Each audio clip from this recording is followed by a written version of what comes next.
Every year, thousands of people around the world are reported missing. Most missing person cases are quickly solved, but these cases are still waiting for answers. The family and friends of Michael Clausel have been searching for answers since he vanished without a trace in May of 2024. The nature of his disappearance left his family fearing for the worst, but the longer he remains missing, the stranger his case becomes. Michael was last seen on May 3rd of 2024. He was 45 years old at the time of his disappearance and lived on the north side of Columbus, Ohio. Work had taken him to Xenia, roughly an hour's drive from Columbus. So Michael had temporarily moved to Dayton to be closer. While staying in Dayton, Michael rented a car to get around. It was the rental company that first alerted Michael's family to his disappearance. Michael was due to return the car a few days after May 3rd. When he didn't show up, the company contacted Michael's family to ask about him. His family hadn't seen or heard from him in days and had no idea where Michael or the car were. On May 13th, one of these mysteries was solved. An Ohio Highway Patrol trooper located Michael's car wrecked at the side of East Enon Road, but Michael's location would remain a mystery. The police were able to determine the nature of the crash. The car had been traveling south on East Enon Road when it went through a stop sign. It struck a ditch, then ran through a fence and hit a tree before finally coming to a stop in a field. The initial search for Michael focused on the field and the surrounding area. The road where he went missing passed through farmland and the small town of Yellow Springs. Early appeals for information urged people to check their own fields and outbuildings for the missing man. ATVs, drones, and dogs were utilized in the searches. Michael's phone was located in his vehicle, and a pair of his shoes were found in a field, but Michael himself was nowhere to be found. Michael's family worried that he may have been hurt during the accident. Details from the accident scene haven't been made public, and it's not clear if there was any indication of a wound. But even if there was no obvious evidence at the scene, it could still be possible that Michael was hurt in the accident.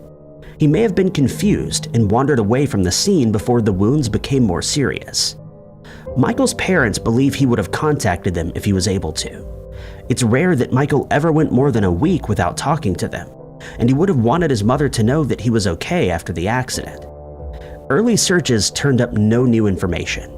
There's been no update on this strange missing person case. Anyone with information on this case can contact Dayton Police at 937-333-1334. Gary Patterson was reported missing after he missed an appointment in December of 2024. By that point, he'd already been missing for 2 months. Another 2 months have passed without anybody seeing or hearing from him. According to Gary's brother Simon, he was a creature of routine. Gary lived in Larne, Northern Ireland, where he seemed to be happy.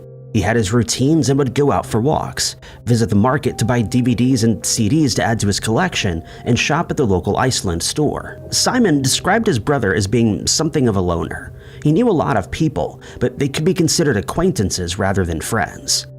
These were people he saw while out and about. Even though he likely would have seen the same people on a regular basis, it took 2 months for anybody to notice that he was absent. Gary was last seen on October 12, 2024. CCTV footage from his apartment captured him walking down the stairs. It didn't look as if he intended to be gone for any extended period of time and would likely be home by 4 p.m., as was his routine. But Gary never came home. Sometime after leaving his house, he visited an ATM at a nearby Tesco Express and withdrew £100. This was also normal for Gary. He preferred to pay in cash wherever he bought anything, and £100 was a normal amount of money for him to withdraw to make these ordinary everyday purchases. Unfortunately, because Gary paid with cash, where he spent that money is a mystery. Investigators and search teams have no idea where Gary went after leaving the cash point. 2 months later, Gary had an appointment at Specsavers, but he never showed up. This was very unlike Gary, and the store staff were so concerned they contacted the authorities to check on him.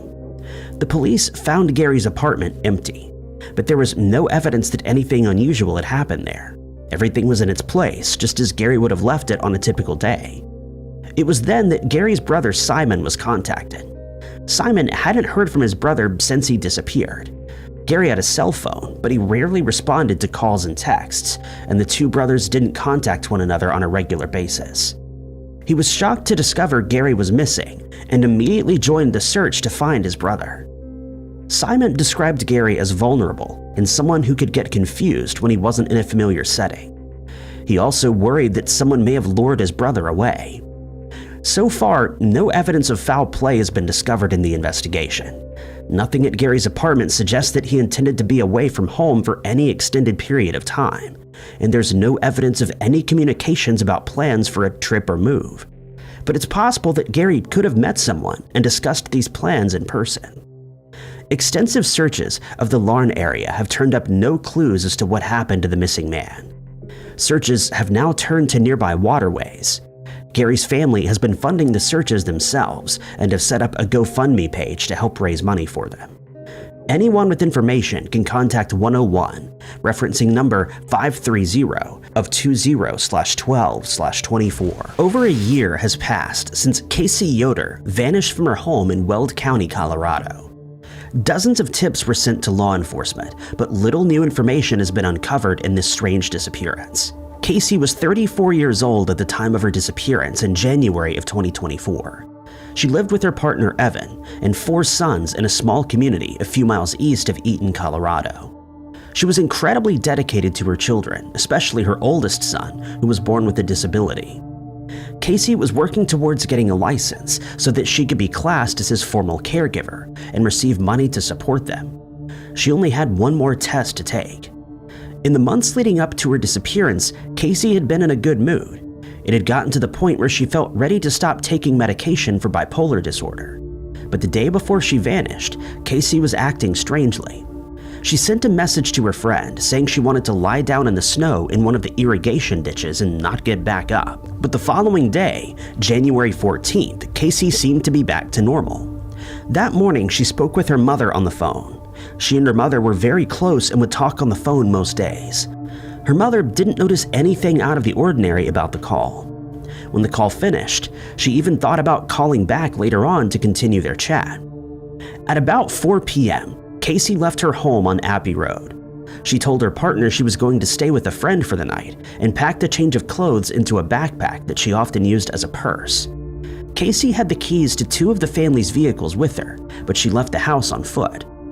Even though Casey left on foot in harsh weather conditions, Evan wasn't worried about her.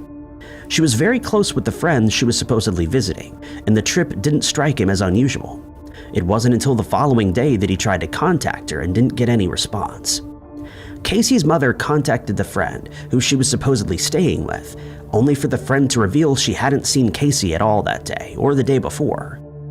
Evan reported Casey as a missing person that same day. Early reports stated that Casey was spotted at a store in Alt sometime between 5 p.m. and 9 p.m. on the day of her disappearance. But this detail wouldn't be included in later reports on the strange disappearance. The backpack Casey had taken with her was located not far from her home. The change of pants and her son's cell phone were found inside the bag. Casey's own phone was still missing. The phone could be a key clue to solving this missing person case. Investigators have partial call and text records, but location data is missing. As the case isn't linked to any crime, the police haven't been able to access this data. This data could reveal what direction Casey went in, and whether or not she got into a vehicle after vanishing. The police don't believe foul play was involved with Casey leaving her home on the day of her disappearance. But her family and friends can't believe that Casey would willingly stay away from her children for an extended period of time. They believe that someone knows what happened to her. Casey's family have also been targeted by scammers claiming to be the missing woman and asking for money to come home. The police have received around 50 tips in this case, but unfortunately none have led to any new information about Casey's location. Anyone with information on the case can contact the Weld County Sheriff's Office at 970-356-4015. Daryl Johnson Sr. was out celebrating a birthday with a large group at a campsite in New Mexico when he vanished. 6 months have passed and no trace of the missing man has been found. Daryl was last seen in the early morning hours of June 29, 2024. The day before, he had traveled from his home in Phoenix, Arizona to Concha State Park in New Mexico. Daryl had visited New Mexico before, but never Conchas Lake. According to his family, he'd never been anywhere so rural and cut off. The area was very remote, and it would be difficult to get anywhere without a vehicle. Daryl was brought on the trip by a close friend who he lived with and her family. It was to celebrate a birthday, and more than 30 people would be in attendance. Daryl had a tent of his own, and nothing seemed out of the ordinary when the group said goodnight to him at roughly 11 p.m. and zipped up his tent. About 90 minutes later, Daryl was spotted again. He went to a neighboring tent to ask for a flashlight. The witness reported watching Daryl walk south along the shoreline before he turned back north to head to his own campsite. According to the witness, he seemed as if he was drunk or under the influence of something. This struck Daryl's family as strange. He didn't drink or take any substances, so they could think of no reason why he would be acting like this. The following morning, the other campers woke to find Daryl missing. All his belongings were still in his tent, with the exception of his cell phone, which was also missing. It was around 9 a.m. when park staff were informed of Daryl's disappearance. The other campers could think of no reason why he might have gone off on his own and had no idea where he might have gone. The park staff began their search, and soon the New Mexico authorities were also alerted to the disappearance. Even though Daryl was 67 years old at the time of his disappearance, a silver alert wasn't issued. Daryl was believed to be of sound mind and wouldn't qualify for the alert. A helicopter also wasn't utilized in the initial search, but drones were flown over the area to find any trace of the missing man. One of the strangest clues to come from the search was Daryl's cell phone. It was still missing, but investigators were able to access data and records that they hope might point them in the right direction. The last ping from the phone hit the cell tower closest to the campsite, suggesting it hadn't moved very far. However, data showed that someone had used it to access the internet multiple times after Daryl was last seen. This included a cluster of uses at around 11:40 a.m. on June 30th. Daryl's family drove over to New Mexico and spent almost a week and a half searching the park themselves for any clues that they might have missed, but no physical traces of Daryl have ever been found. Since then, they've continued to appeal for information and pushed for more to be done to try to locate Daryl. According to the police, there's no foul play in this disappearance, but Daryl's family cannot come up with a reason why he might have wandered off. Anyone with information can contact the NMSP dispatch at 505-425-6771. Aziz Zerurat and his friend Samuel Harris started 2025 on the slopes of the Dolomite Mountains. They were supposed to return home to the UK a few days later on January 6th, but the two men missed their flight.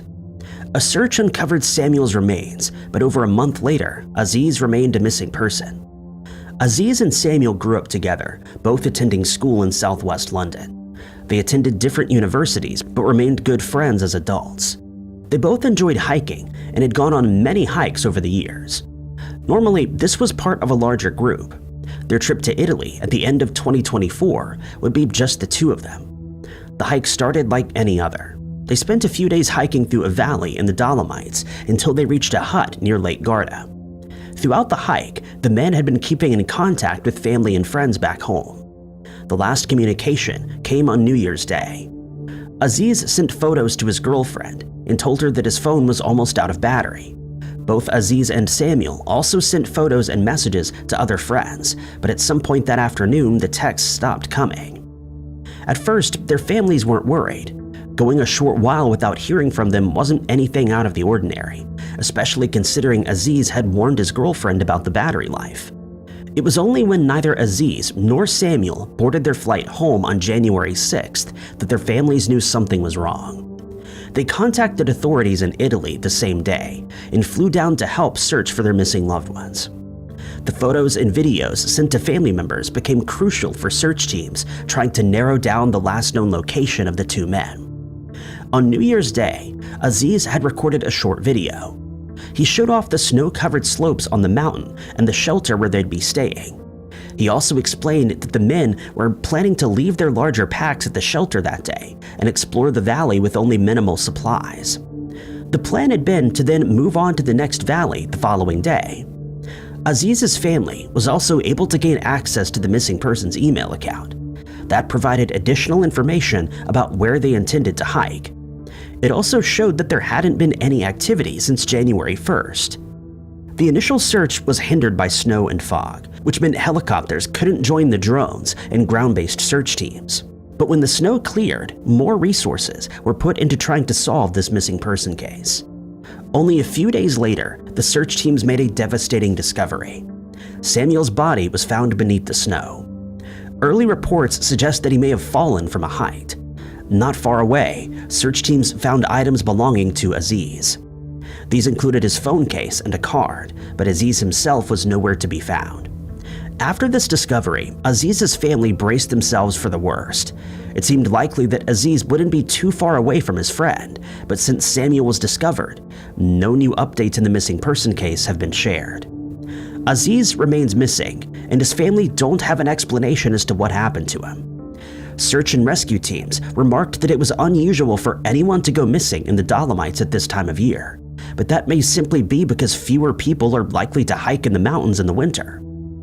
As more people take to the slopes of the mountain in the coming months, there is hope that this missing person case can be solved. Austrian herders were used to stopping by the hut of Bodto Hell for some homemade goat's cheese and pumpkin seed oil.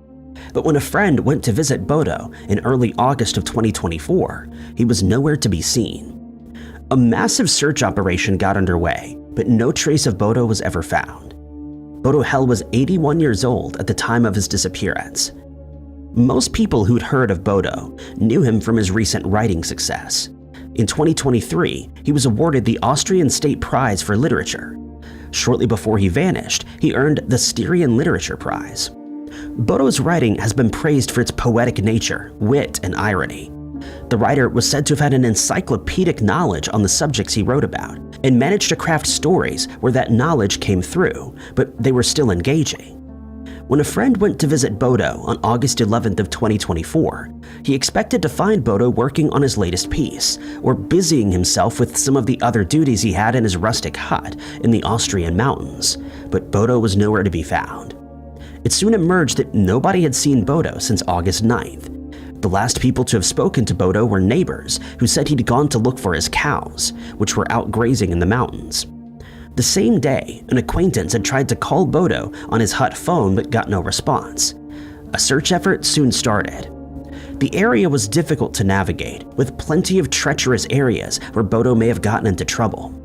He'd been spending his summers in the region for around 50 years and would have been aware of the dangers he'd face while out in the mountains. But even if he knew the risks, that doesn't necessarily mean Bodto hadn't fallen into difficulties. Sinkholes and steep drops are among the hazards he may have faced while trying to locate his animals. Even something as simple as losing his footing on the uneven terrain could have made it impossible for Bodto to get home without help.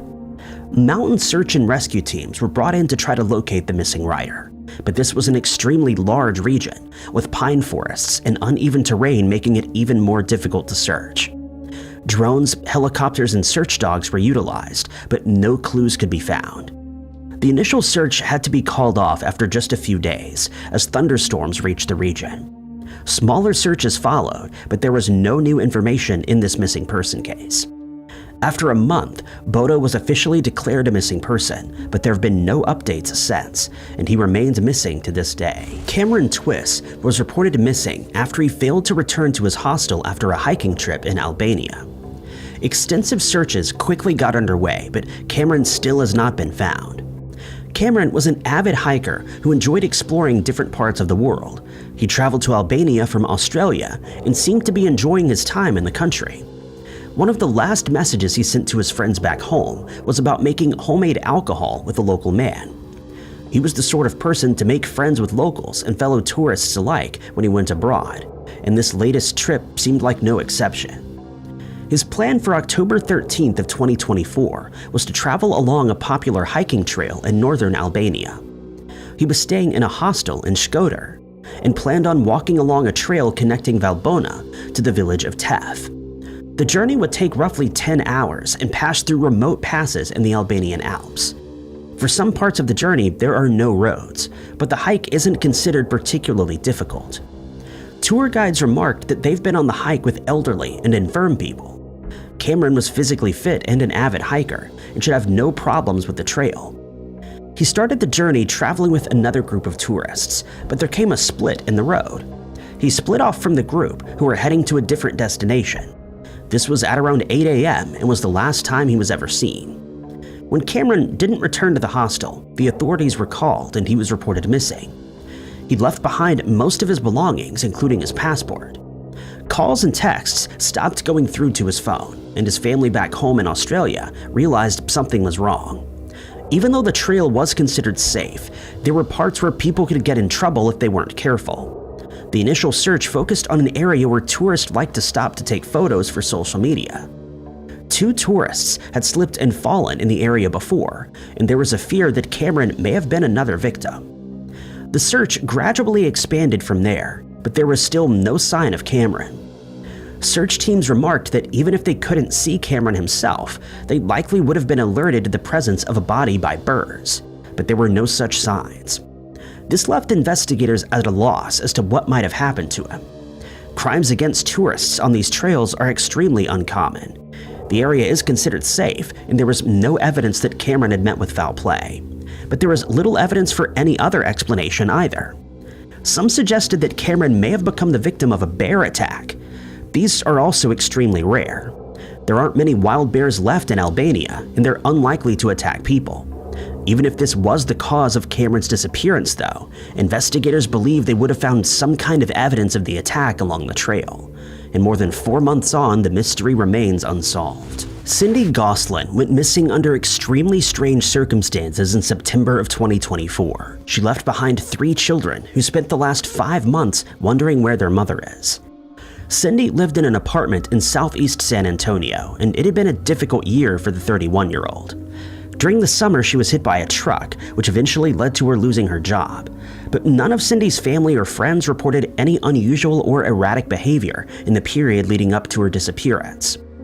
On the day she vanished, she seemed to be in good spirits. It was the afternoon of September 15th when Cindy left her home for the final time. She was dressed in a black dress and high-top sneakers and was laughing and smiling as she left. Cindy told her daughter that she'd be home in a few hours, or by the morning at the latest. A few hours later, her daughter received a voice call on the Facebook Messenger app. It was her mother. Cindy said that something was going on and she needed to tell her daughter something. According to her family, Cindy sounded scared. Unfortunately, she wasn't able to say much more before the call disconnected, and Cindy wouldn't return home. As her family began the search to bring her home, they reflected on how strange the final trip was. Cindy didn't drive and left on foot the night she was last seen. Her friends and family have no idea who she was with or where she intended to go. This was extremely out of character. Her brother told news outlets that Cindy always let a family friend or family member know where she was, making this trip extremely unusual. Cindy had left all of her belongings at home on the night that she vanished, and that included her mobile phone. When she made the call through Facebook Messenger, it had come from another person's cell phone, but her family had no idea whose phone she was using. Without knowing where Cindy intended to go on the night of her disappearance, even starting the search for her has been difficult. In the early days of the investigation into her missing person case, the family shared flyers around the apartment complex where she lived. Unfortunately, that turned up no tips or new leads. There was little progress in Cindy's case. It really seemed as if she'd vanished into thin air.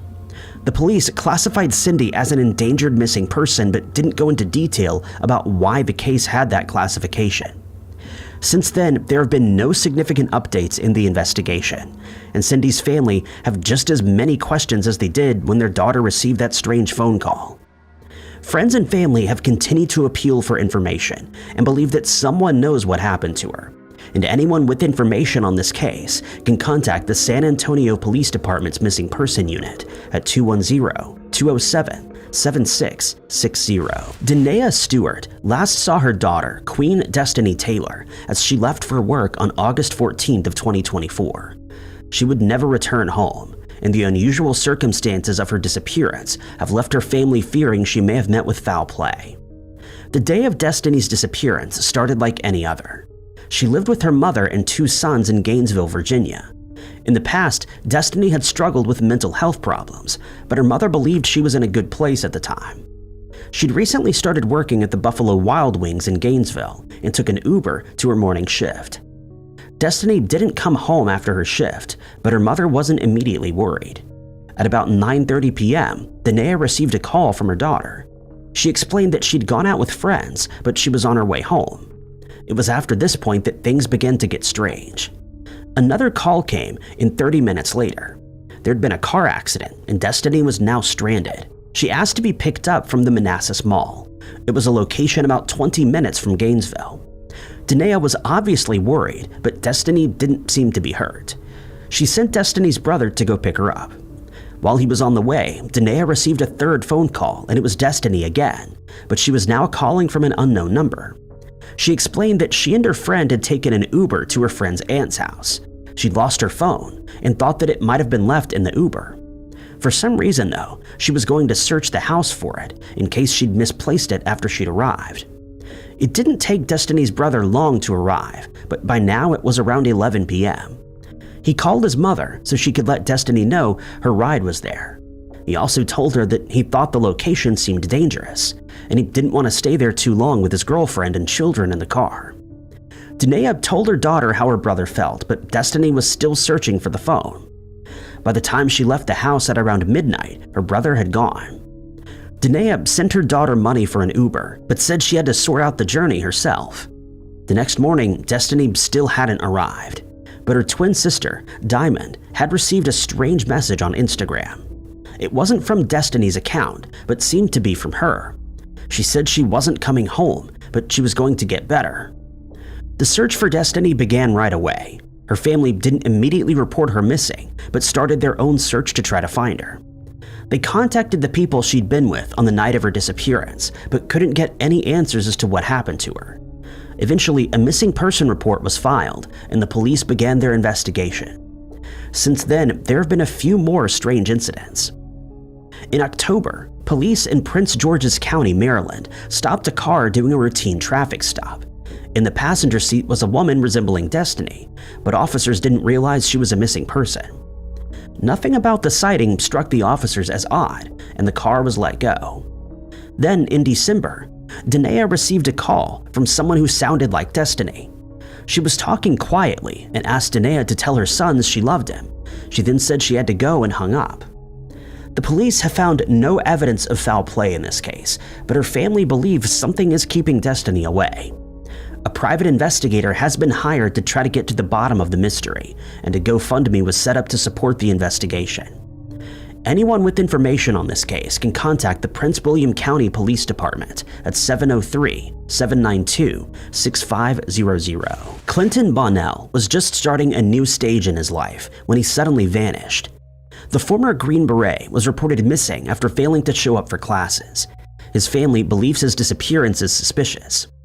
Clinton had been in the military for 2 decades when he retired in 2024. He'd worked as a medic with the Green Berets and wanted to continue his work in medicine as a civilian. According to his sister, he wasn't the sort of veteran who was lost after leaving the military. He knew exactly what he wanted to do and was working to achieve his goals. The 50-year-old had earned a spot on a physician assistance course at Methodist University in Fayette, North Carolina, not far from where he had been stationed. He was enjoying his time on the course and quickly made friends. Clinton was made the president of his cohort. January of 2025 was an exam period for the course, and Clinton had been hard at work studying for his exams and labs. On the afternoon of January 27th, Clinton went to work at the Fit for Life gym near his university. After leaving the gym, it's believed Clinton went to the university to study until around 7 p.m. He then drove to his home on Butler Nursery Road, about 30 minutes away. The last known contact with Clinton was a text message to a friend. In the message, he let his friend know that he'd just arrived home. What happened after that is a mystery. The physician's assistance course at Methodist University took absences very seriously. Having multiple absences without letting anyone know why could result in getting kicked out of the program. The fact that this was exam season meant absences were even more notable. So when Clinton failed to show up for classes 2 days in a row, the university was concerned. This was very out of character for Clinton. According to his family and friends, being absent without telling anybody was something he would never do. The university asked for a welfare check and went to visit Clinton's home. His car was parked outside the house, but Clinton was nowhere to be seen. The police visited his home 4 times, but there was no sign of Clinton. Clinton's wife contacted his sister, asking if she had heard from him and updating the rest of the family on the situation. Almost a month on from Clinton's disappearance, there's been little update on the case. Clinton's family can think of no reason why he would want to disappear. He has a daughter, and his sister doesn't believe he would do anything to hurt her or abandon her. She can't imagine Clinton intentionally disappearing. According to his family, Clinton can physically look after himself. His military training meant he could defend himself against an attacker, but this fact just made them feel even more suspicious that something bad had happened. Clinton disappeared at some point after arriving at his home. The location where he vanished is relatively rural. His house is in a wooded area and isn't far from Rockfish Creek. If Clinton decided to go for a jog to end his day, it's possible he ran into trouble while out in this rural area and simply hasn't been found yet. The police continue to appeal for information in this case. Anyone with information can contact the Cumberland County Sheriff's Office, Detective Sergeant J. McLeod at 910-677-5548. When Harley McCort disappeared without a trace in October of 2021, his family feared the worst. After a year and a half of searching, he was located hundreds of miles away with little memory of what had happened. Harley was 25 years old when he vanished in the early hours of October 2nd, 2021. For months before his disappearance, Harley had been battling with mental health problems. He hadn't left the trailer where he lived in Pulaski, Arkansas for 2 months before he vanished, and hadn't spoken to anyone on the phone. He had social anxiety, which was only made worse by the pandemic, and he didn't want anybody else to touch him. It was 1 a.m. when Harley was last seen by his father in his bedroom. Later that day, his family was getting ready for the Arkansas Razorbacks game when they realized he wasn't home. The fact Harley had gone out for the first time in over 2 months was strange enough, but this wasn't a sign of sudden recovery. Harley's phone and wallet had both been left in his room. The only things that were missing, other than Harley himself, were his hiking backpack and one of his shoes. It was immediately obvious to Harley's family that something was not right. He was reported missing the same day, and the search began to locate the missing man. Search teams were sent out with sniffer dogs for miles around Harley's home, but no trace of him was found. His family put up flyers, bought a billboard, and offered a $10,000 reward for information about his disappearance. The community where Harley went missing was quite small. It was a place where everyone knew everyone, so it was shocking that nobody had seen him or had any information that might break the case. The search for Harley continued for over a year, with police even launching a criminal investigation. Finally, in March of 2023, Harley's family received the call they had been hoping for. In Galveston, Texas, police stopped a man who was walking against traffic along a highway. The backpack he was wearing contained contact information, designed for if the individual got lost while camping. It identified the man as Harley McCort. Unfortunately, police in Texas didn't detain Harley, as he wasn't actually committing an offense. He was allowed to leave, but his family was called and rushed over to Texas. Harley's mother and sister searched around the Galveston area, but could find no trace of the missing man. It was only while they were taking a break, walking along the beach, that they found who they were looking for. Harley was walking along the beach carrying an umbrella and wearing his glasses and COVID-19 mask. He called his mother's name and happily reunited with them. Harley was taken back to Arkansas and received the mental health help that he needed. His family issued a message telling the loved ones of missing people to not give up searching. Every so often, police will make appeals for tips in missing person cases. Most of the time, that might not lead to anything. But in the case of John Zacher, it cracked a decade-old missing person case. John was 45 years old when he vanished without a trace on May 11, 1993. He was last seen at the home he shared with his wife and children in Ottawa. Things weren't great for John at the time. He was self-employed and worked buying and selling sunglasses and t-shirts. It left him with a lot of debt, and he was facing fraud charges. John was reported missing shortly after his disappearance, and police quickly took action. A nationwide search took place, with police looking for any records of the missing man appearing elsewhere in Canada. They came up with a few theories about what had happened to him. He was either living under an assumed name, had fled to the US, or had passed away. Over the years, the police would receive tips for appeals, but they would never lead to the case being cracked. Eventually, John's wife remarried, and his children did their best to move on with their lives as they became adults. The cold case remained open though, and about 20 years after John vanished without a trace, a new police officer took over the case. The police officer followed up on leads submitted to John's page on Canada's missing person website, which led them to Ottawa. There were reports of a man performing odd jobs in the city who resembled John. 2 officers were sent to Ottawa and handed out missing person flyers to try to get more information. That led them to a residence where a man in his late 60s was living. In May of 2015, the officers approached the man, who seemed shocked that they were there. When asked, he admitted that he was John Zacher, who'd been living under a few assumed names. He worked for cash to fly under the radar, even though he wasn't living far from where he'd left behind his old life.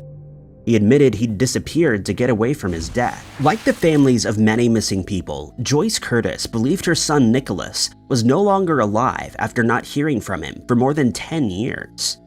It was less than a week before Christmas that he would finally be found, alive in a hospital in France. Nicholas Curtis was born in Glasgow, but after losing his job in the mid-2000s, he moved to Europe. He told his family that he was hitchhiking around France and Spain, and kept in touch with them, but at some point in 2009, the contact stopped. After not hearing from him for a while, Joyce reported her son as a missing person. There was little she could do from Scotland, especially as she didn't know where he was when he went missing. Thankfully, in 2010, Joyce received a call telling her Nicholas was in a French hospital. Nicholas's parents rushed to France to see him. It was clear to them that he hadn't simply been hitchhiking, and Joyce believed he'd spent at least some time living rough on the streets of Paris. His parents bought him new clothes and a flight to Glasgow was arranged, but before he could get on it, Nicholas vanished again. Joyce had already returned home at this point, so another missing person report was filed. For more than 10 years, there was no word from Nicholas. It seemed likely he had disappeared voluntarily, but his family had no idea why he didn't want to return home. The fact he'd likely been homeless for some time was also worrying. As time went on, Joyce became convinced that Nicholas had passed away. She told reporters that she had grieved for him and was trying to come to terms with losing her child when her husband passed away in June of 2022. But in December of that year, she received another phone call that she hadn't expected. It was again from the British Embassy in Paris, and again Nicholas had been admitted to a hospital in France. The call came on December 19th, and Joyce described it as a Christmas miracle. She later shared on Facebook that Nicholas made it back home to Glasgow, where he will continue to get the support that he needs. In many missing person cases where the missing person is found years later, it's not uncommon for the family to believe their loved one has passed away. It's less common for them to have a funeral service, but that's what the family of Joe Kanglu went through a month after he vanished. 8 years later, he showed up alive. According to local reports, Joe disappeared on January 12, 2014. Already in his 60s at that point, Joe was living in a nursing home. He had a number of health problems and was being treated in a hospital when he walked out the door and apparently vanished into thin air. The nursing home filed a missing person report, and flyers were handed out in the local area. For a month, there would be no trace of Joe. On February 18th, police received calls about a body found on the side of the road not far from where Joe had gone missing. The man was elderly and wearing tattered clothing. He had no external wounds, but it seemed likely he'd been involved in a car accident. The man matched Joe's description, and Joe's nephew allegedly identified the man as his missing uncle. DNA was taken from the body, but for some reason it was never checked against Joe's family. They also didn't want an autopsy to take place. A funeral was held, and Joe's family tried to come to terms with their grief. More than 8 years later, in August of 2022, villagers contacted authorities about a homeless man who was acting strangely. When authorities arrived, the man refused to answer questions and had no form of identification. He came under the care of a team dedicated to finding his identity, and they noticed the similarities between the homeless man and missing Zhou Kanglu. Zhou's family was contacted. It seemed impossible that this was their missing relative, but when they arrived to talk to the homeless man, he burst into tears and was able to name each of his relatives. This time, DNA testing was carried out and confirmed that this was in fact Zhou. While Zhou's family celebrated having their loved one apparently come back to life, authorities are now trying to determine the identity of the man found at the side of the road in February of 2014. Most residents of Pittsburgh in the 80s and early 90s know of Patricia Kapa. The slight, well-put-together woman would frequent concerts, sporting events, or popular areas of the city, sharing her message about the end of the world. Then, in June of 1992, she vanished. What happened to her would remain a mystery for more than 30 years. Up until 1984, Patricia lived an ordinary life. According to her sister, she had a religious obsession for most of her life, but until she was in her 40s, that only consisted of going to church on Sundays. She enjoyed dancing and worked during the week as an elevator operator. Then she claimed to have been visited by the Virgin Mary, who told her that the world was going to end in a nuclear apocalypse. Patricia lost her job as she was seeing things that weren't there, but that just meant she could be more dedicated to being what she called one of God's bondservants. She would dress presentably, usually in a dress or a skirt, and head to local areas of Pittsburgh to spread her message. She became something of a local celebrity and was nicknamed the Sparrow. Her message was always the same, that the darkness was coming, and when it did, everyone needed to stay home for 3 days. Patricia's friends and family tried to get her mental health help. At a hospital visit, she was diagnosed with delusions of grandeur and signs of schizophrenia. She was allowed to return home, though. On June 20th, 1992, her husband Bob came home to find Patricia missing. It wasn't unusual for Patricia to disappear for short periods of time, and he didn't immediately report her missing. But months passed and there was no sign of Patricia. She was finally reported missing in November of that year. Patricia's friends and family began the search for her. It wasn't clear if Patricia's disappearance was her own doing or if she'd met with foul play. She would sometimes meet unfriendly people while preaching and had been beaten up and robbed of jewelry on one occasion. She also believed someone was after her, but her family believed that was down to paranoia. There was a possibility she'd gone to Puerto Rico, as she'd spent time there in the past, but her family believed she'd flown back to Pittsburgh and then gone missing. Around 6 years after she vanished, she was officially declared to have passed away. It was a shock when they received a call in 2022 about a woman who may have been Patricia. The woman had been living in Puerto Rico for 3 decades. In 1999, she was found wandering the streets and was taken in as a person in need. She claimed she'd arrived on the island with a cruise ship from Europe, but was very secretive about her past. As she got older, she developed dementia and let slip information about her past life.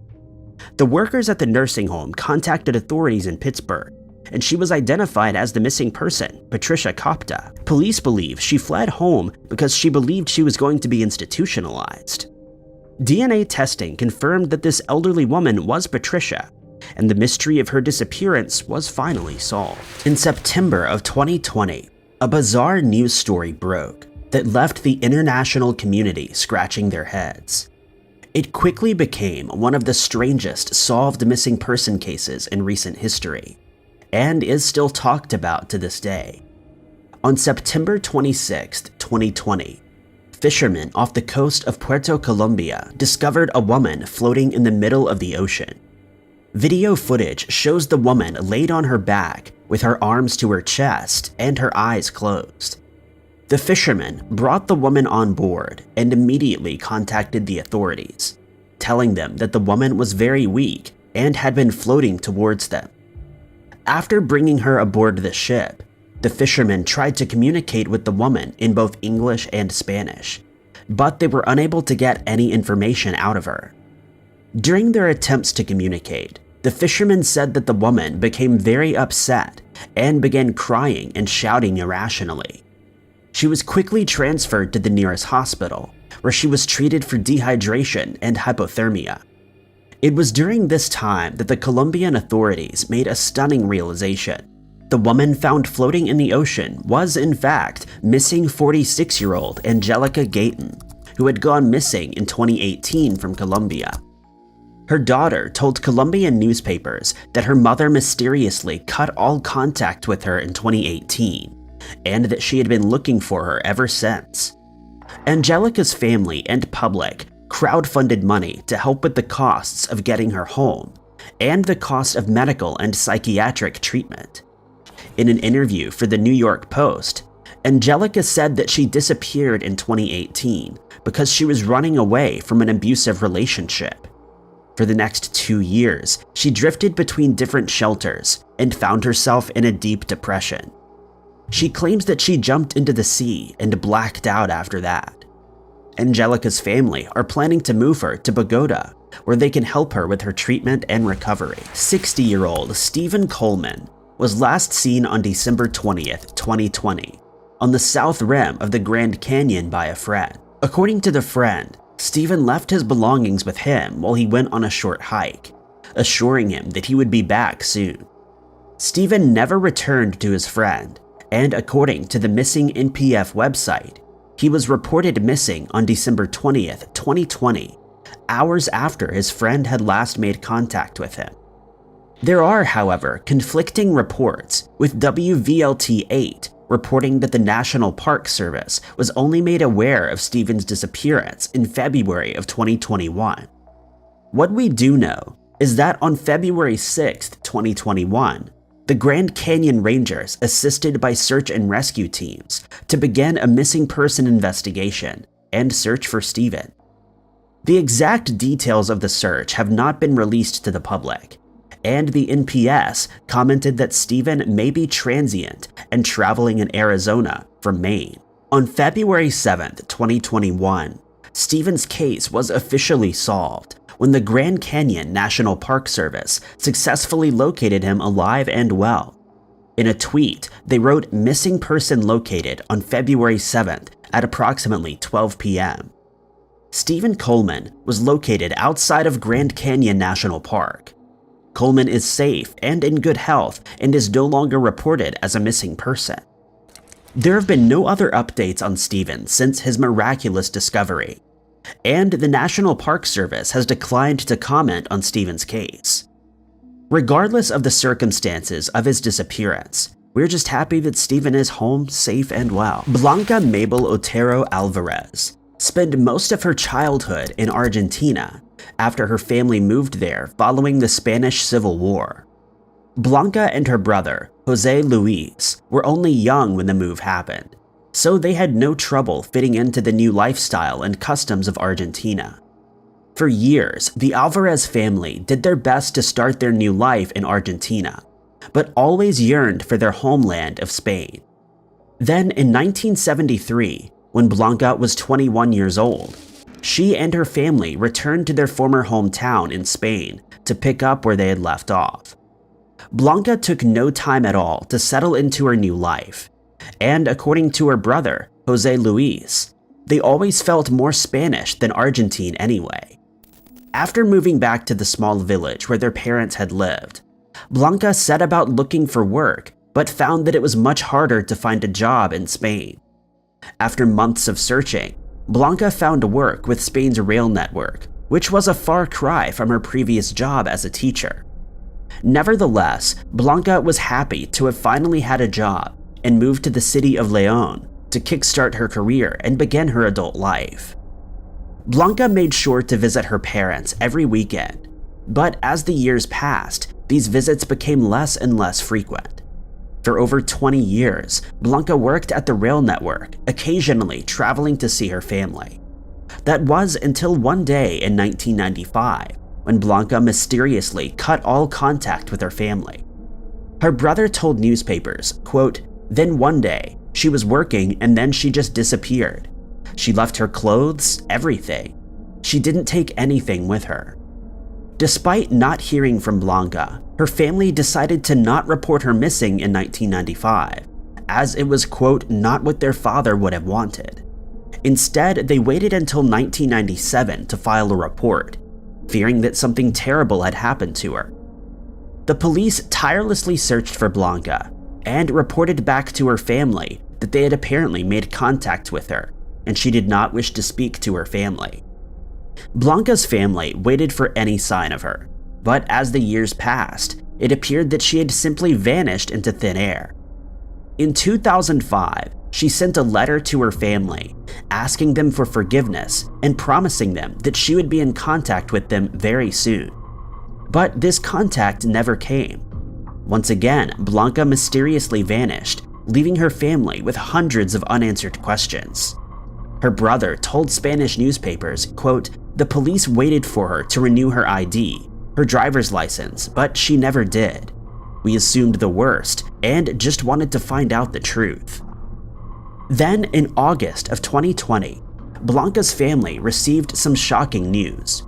Their missing loved one, who had evaded authorities, had finally been discovered alive in Palo de Cierro. The mystery only deepened when Spanish authorities revealed that they had located the missing woman following another missing persons report about a woman named Ava.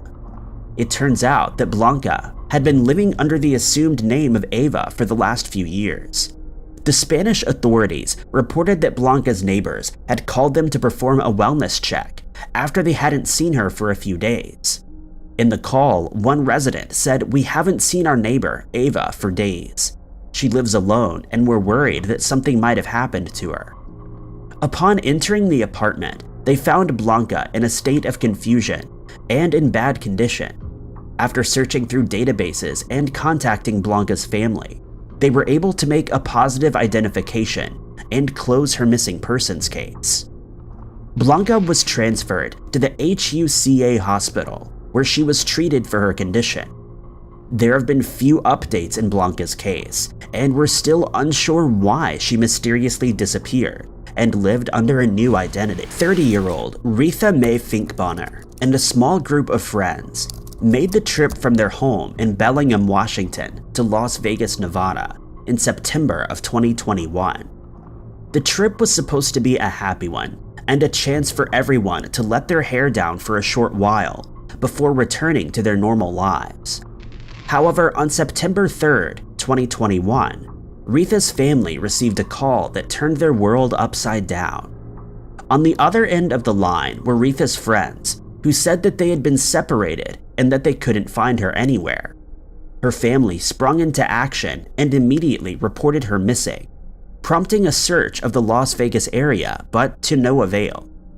According to Retha's friend, Siva Jacobs, Retha was last seen on the evening of September 3rd, 2021, outside of the Bridger Inn Hotel, talking to an unknown person and asking them to use their phone to call her fiancé. Call logs show that Retha had attempted to call her fiancé 4 times, but was unable to reach him, and her movements after that are unclear. Retha's family, along with members of a charity foundation and the MMIW USA, made the 1,196-mile trip to conduct their own search for her, and highlighted the disparity in reporting when it comes to missing Indigenous women in the USA. Each year, thousands of Indigenous women go missing, but their stories rarely get the mainstream attention that other cases garner. When Retha's friends embarked on the trip to Las Vegas, they had no idea that their friend would become the center of a creepy missing persons case, and held out hope that she would be found safe and sound.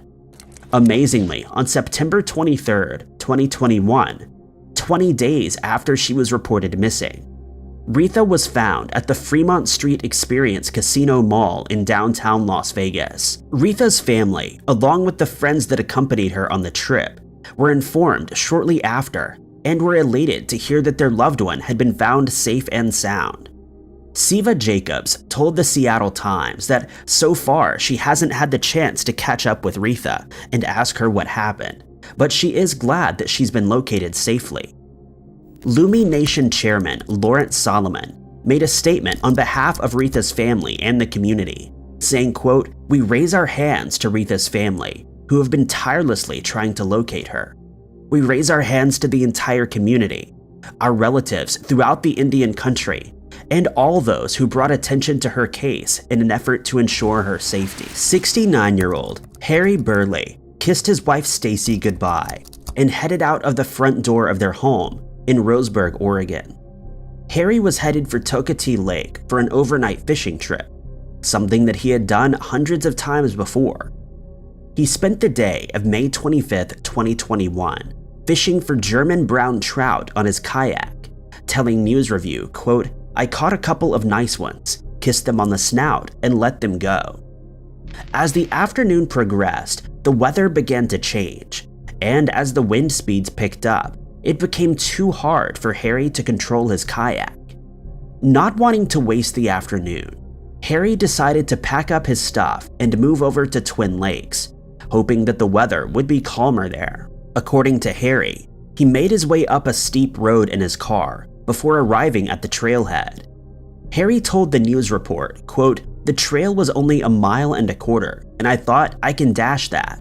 But Harry was wrong. At some point along the trail, Harry took a wrong turn and found himself lost deep in the woods. He tried to turn back but became disoriented by his vast surroundings.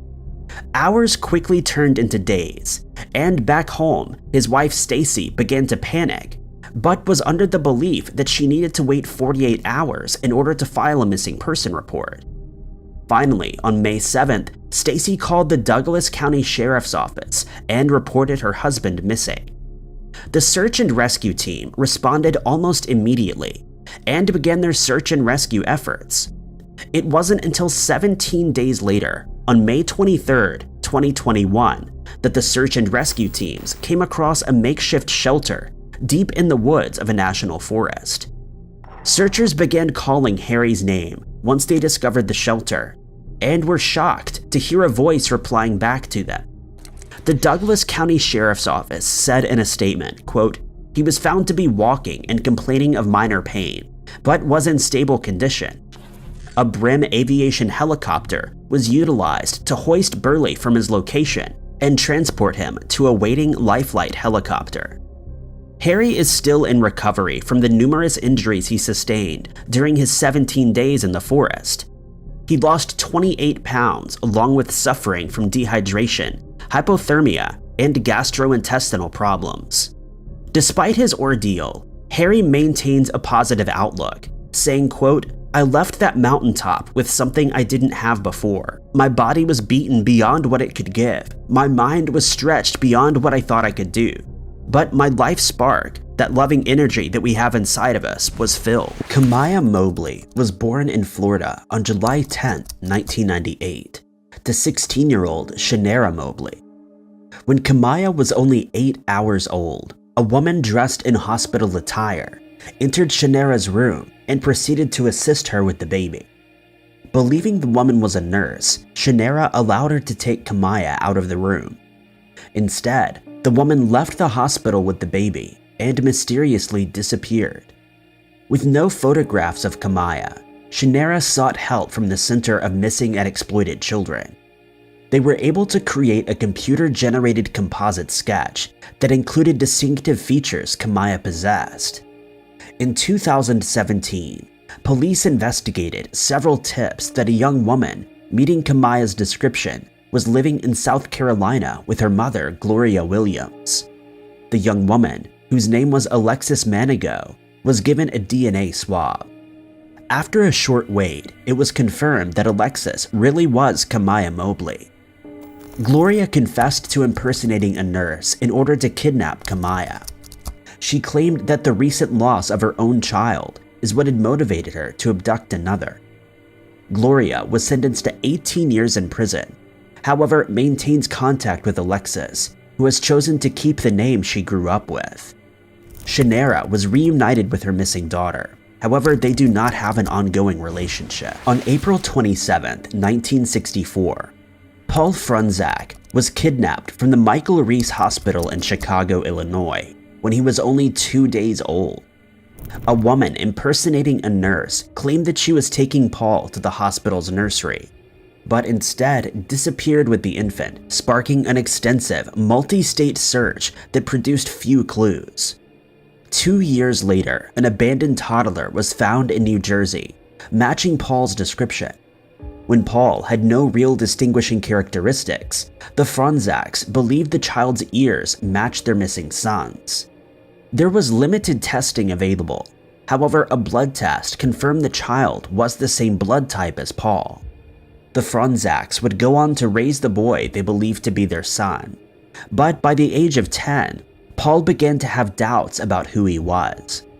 While searching for Christmas presents in his parents' attic, Paul discovered a box containing old pictures and newspaper clippings about the abduction.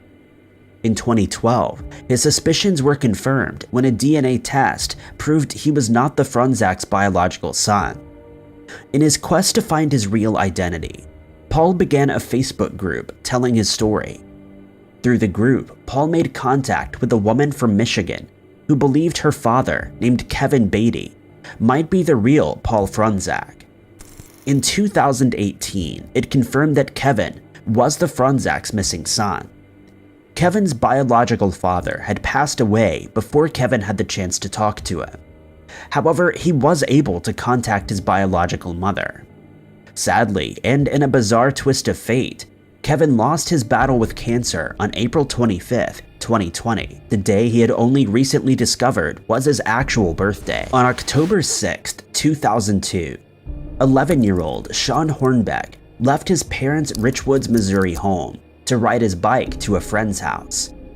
It was a short ride, and Sean had made the trip many times in the past. However, when Sean didn't return home by curfew, his parents began to worry.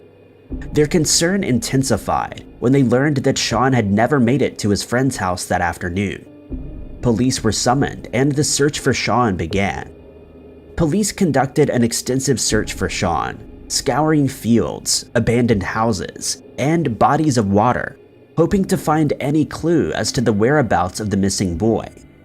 Sean's parents searched relentlessly for their missing son as well, exhausting their savings and retirement funds, and even hiring private detectives to aid investigators in the search. Unfortunately, with few clues and no suspects, the case quickly turned cold, leaving Sean's family without the answers they so desperately sought. A little over 4 years later, on January 8, 2007, a 13-year-old boy named Ben Ownby was abducted by a man in a white truck while waiting for his school bus to arrive. A 15-year-old neighbor of Ben's who had witnessed the abduction was able to give police a detailed description of the vehicle. 4 days later, police answering an unrelated call at an apartment complex 50 miles away from Kirkwood, Missouri, noticed a truck matching the description of the one Ben's neighbor had given. The truck was traced to a resident of the apartment complex named Mike Devlin, a pizzeria manager and part-time funeral home worker. FBI agents immediately went to Devlin's apartment to question him about the abduction. Devlin initially denied them access to the home. However, he eventually allowed them inside, where they discovered not only Ben, but another boy as well. Investigators quickly learned that the second boy was Sean Hornbeck. Sean recounted to police the events that occurred when he was abducted. He explained that while riding to his friend's house, Devlin had purposefully hit him with his truck, knocking him from his bicycle. At first, Devlin seemed concerned. However, only moments later, Devlin ordered Sean into the back of his truck, yelling at him, "You were just at the wrong place at the wrong time." For the next month, Devlin kept Sean tied up in his apartment. When Sean agreed not to tell anyone about his situation, Devlin untied him. For the next 4 years, Sean would live with Devlin under the guise that he was his son, always under a constant threat that if he told the truth, Devlin would hurt his family. Eventually, Devlin allowed Sean to leave the apartment, have friends, and even a cell phone, but didn't allow him to attend school. Sean kept the secret, but during his captivity, he attempted to subtly reach out to his parents over the internet. On a website dedicated to the search for Sean, he asked the question, "How long will you be searching for your son?" using his real name as the username. His parents thought, however, that it was either a cruel joke or simply someone who had the same name as their son. Both Ben and Sean were reunited with their parents. Mike Devlin eventually confessed and pleaded guilty to all charges. receiving 71 life sentences for his crimes. On December 4th, 1972, 7-year-old Stephen Stainer vanished into thin air while walking home from his school in California. That afternoon, Stephen was approached by a man named Irvin Murphy. Murphy, who was impersonating a member of a church, asked Stephen if his mother would be willing to donate anything. When Stephen replied yes, Murphy asked where he lived. Around this time, a second man named Kenneth Parnell approached in his car and offered the pair a ride to Stephen's home. Parnell and Murphy had become acquainted while working together at a resort in Yosemite National Park. Parnell was able to convince Murphy he was an aspiring minister and persuaded Murphy to assist him in abducting a young boy to raise in his own religious household. Together, the pair devised a plan, and soon after, they came upon Stephen. After Stephen willingly got into the car instead of driving him home, Parnell drove him to a cabin he owned in nearby Cathy's Valley. At first, Stephen pleaded to be returned to his family. However, Parnell was able to convince the young boy that his family had given him legal custody and couldn't afford to care for him anymore. Years later, Stephen would learn that Parnell's cabin, where he was held, was less than 500 feet from his great-grandfather's house. For the next 7 years, Stephen, who was now called Dennis, would move around California with his abductor. Parnell even enrolled him in school using the name Dennis Parnell, along with his original birth date. As Stephen got older, Parnell used him to attempt to lure in a new victim. However, Stephen would sabotage the kidnapping attempts. In February of 1980, when Stephen was 14 years old, Parnell successfully kidnapped 5-year-old Timothy White with the help of one of Stephen's teenage friends. Parnell had promised him drugs and money in return, and he agreed. Timothy was held captive for several weeks until March 1st, 1980, when Stephen decided he wasn't going to allow Timothy to suffer at the hands of Parnell the way that he had.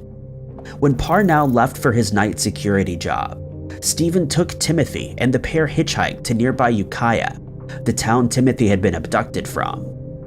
Unable to locate Timothy's house, Stephen went to the police station. Once there, he immediately told police the truth about who he and Timothy were.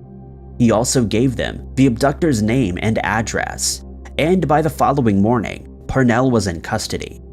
Both boys were reunited with their parents.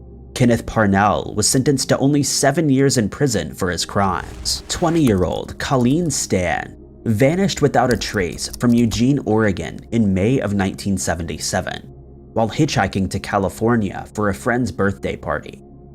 Having hitchhiked in the past, Colleen was fully aware of the dangers that accompanied this method of transportation, and was careful about who she accepted a ride from. A short time later, Colleen was offered a ride from a family in a blue van. Colleen was quick to accept the ride from Cameron and Janice Hooker, as they seemed like nice people and had a small baby in tow. The ride started off well enough, and the Hookers even made a pit stop just so Colleen could use the restroom. However, a short time later, Cameron stopped the car in a rural location under the guise of sightseeing and began threatening Colleen at knife point. It was at this time that he secured a wooden box around Colleen's head to prevent her from seeing where they were going.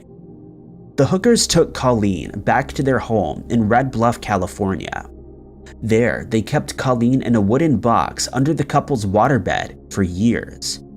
Colleen was confined to the small coffin-like box, sometimes for 23 hours a day, only being allowed out to eat, do chores, or be assaulted by Cameron. Cameron slowly brainwashed Colleen into believing that if she ever tried to escape, a crime syndicate that they referred to as the Company would come after her and her family. Eventually, Colleen earned Cameron's trust and was granted small freedoms by him. In March of 1981, she was allowed to go and visit her family by herself. Colleen maintained that she was living with a boyfriend in another city. However, her parents wondered if perhaps Colleen had gotten involved in a cult. The following day, she took Cameron to her parents' house, introducing him as her boyfriend, hoping to relieve some of their suspicions. When Colleen and Cameron returned to the mobile home where the hookers resided, Cameron was furious. He believed Colleen's parents were onto them and blamed her. For the next 3 years, Colleen would once again be confined to the box beneath the bed. She was ordered to be silent for 23 hours a day and use a bedpan to relieve herself. She was fed only table scraps, and temperatures inside the box would sometimes hit as high as 100 degrees.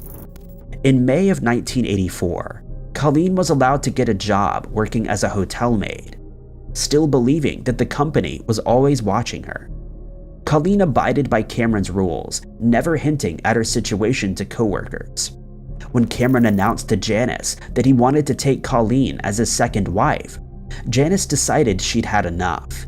In secret, she went to the hotel where Colleen worked and confessed to her that the company did not exist.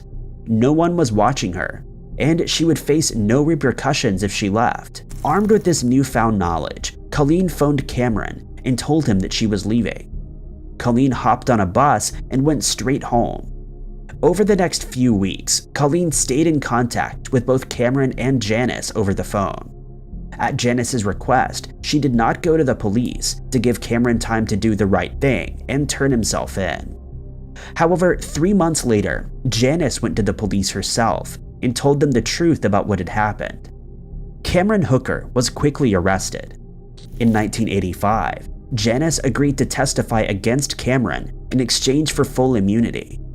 Cameron was found guilty and sentenced to 104 years in prison.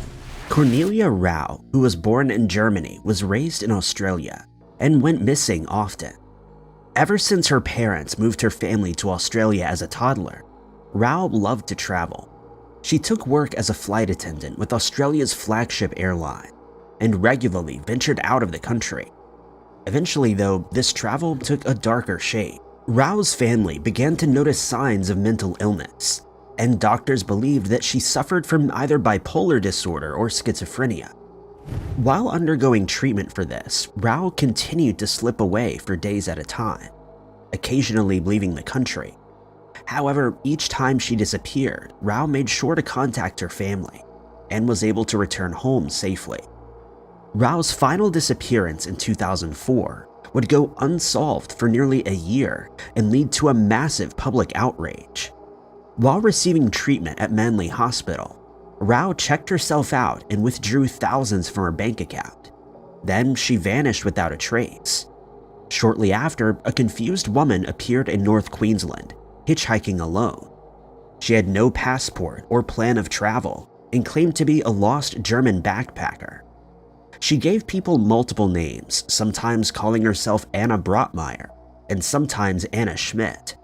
The mysterious woman said that she simply wanted to return home to Germany. Locals became concerned for her, especially considering weather conditions at the time were dangerous for lone travelers, and they drove her to a hotel in a larger city to meet with police. This was the start of a horrifying ordeal that would see Rau wrongfully detained by immigration officials for nearly a year. Because she had no official documentation, and her mental illness prevented her from explaining who she was, Australian immigration authorities believed her to be a German citizen in need of deportation. German immigration officials had no record of anyone by the name of Anna Schmidt or Anna Brotmeyer. While the two countries debated on how to proceed, Rau languished in multiple detainment centers, insisting that she had done nothing wrong at all. Even though multiple psychologists and psychiatrists evaluated her at the request of authorities, nobody reached the conclusion that Rau was schizophrenic. Some described her grasp of the German language as childish, and noticed that she spoke English in an Australian accent. But she was considered to be an uncooperative German tourist the whole way through, and was placed in solitary confinement multiple times. It was not until a newspaper ran an article detailing the experience of the strange woman calling herself Anna that Rau's family realized what had happened and contacted authorities to secure her release. The revelation that Rau had been wrongfully held for so long shocked Australia and led to a government inquiry into the circumstances of her detainment. In 1908, Bill and Jenny Wilson of Blount County, Alabama, divorced, separating their family and their 3 children. While the two older kids stayed with Bill, Jenny left town accompanied by their 19-month-old infant. But no one considered Jenny Wilson and her child to be missing for 4 years when Bill's neighbors found something disheartening. In the nearby Warrior River, a father and son were fishing when they happened upon what appeared to be a hidden grave. Most people initially dismissed this as unexplainable, but Jim House, one of Bill's neighbors, grew suspicious that this was evidence that Bill had actually committed a horrible crime and dispatched his wife and daughter. The local prosecutor convened a grand jury and Bill Wilson was quickly indicted. Because nobody in the town had heard from Jenny since she left with the young child, she was presumed missing and Bill was unable to account for her whereabouts. Suspicions quickly grew, and in spite of a strong defense, Bill Wilson found himself a convicted felon. Only Jenny could clear his name, but in the eyes of the Wilson family, she was missing. And in the eyes of everyone else, she had already passed.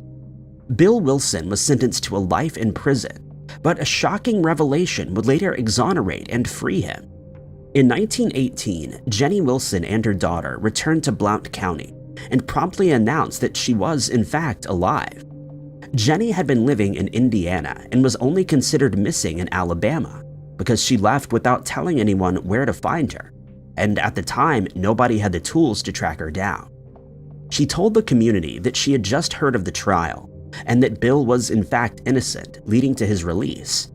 As compensation for his unjust years in prison, the state of Alabama awarded Bill $3,500, which would be more than $100,000 in today's money. Today, if a child goes missing, an Amber Alert can put a whole town on notice. Information about the missing child goes through television, radio, and even push notifications on our phones. In the past, searches looked a lot more crude. Distraught communities at one point resorted to putting faces of missing children on milk cartons. Bonnie Lohman may be one of the only people to have ever benefited from the milk carton program. As the child of divorced parents, 3-year-old Lohman was stuck in a power struggle between her mother and father. Unfortunately, this culminated in Lohman being kidnapped out of her father's custody by her mother and stepfather. Hopeful to recover his daughter, Lohman's father entered her photo into the milk carton program and waited. Although she was safely with her mother, Lohman's childhood during this time was not ideal. She was moved around frequently and mostly kept in the house. She missed out on a normal social life and missed her early schooling as well. When Lohman was 7 years old, she encountered one of these milk cartons while shopping at a grocery store with her mother and stepfather. She was too young to understand why her face was on the carton, and her mother was unwilling to explain. Lohman's mother and stepfather did, however, allow the girl to keep the milk carton, so long as she kept it a secret. This secrecy didn't last long. Lohman kept the milk carton with her toys, which she brought to a friend's house to play. She forgot the milk carton there, and when the friend's parents found it, they knew exactly what it meant. The Good Samaritans contacted the police, who swiftly stormed Lohman's home to return her to her father.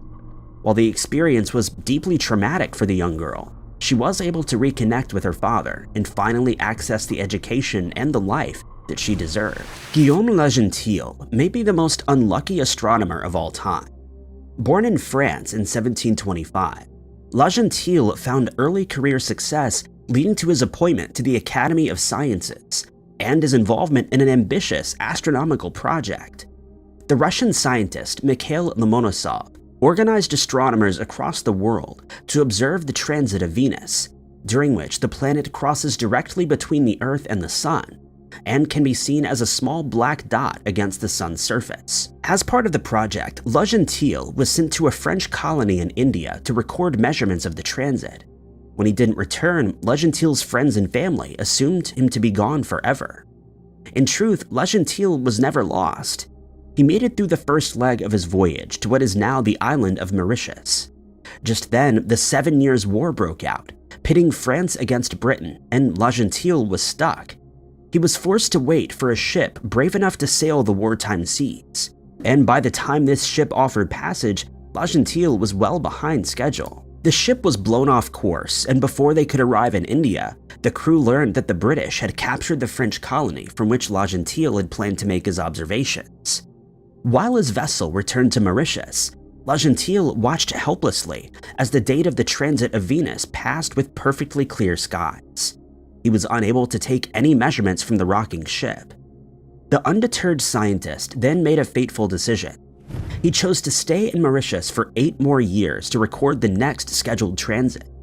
He even succeeded in making it to India and building an observatory. Then, when his moment finally came, L'Agentile was thwarted by cloudy skies and he saw nothing. After returning to France in shame, he was greeted with further horror. All of his friends and family had assumed him gone forever, possibly perished at sea. L'Agentile had been replaced by the Royal Academy of Sciences, his wife had remarried, and his relatives had picked apart his estate.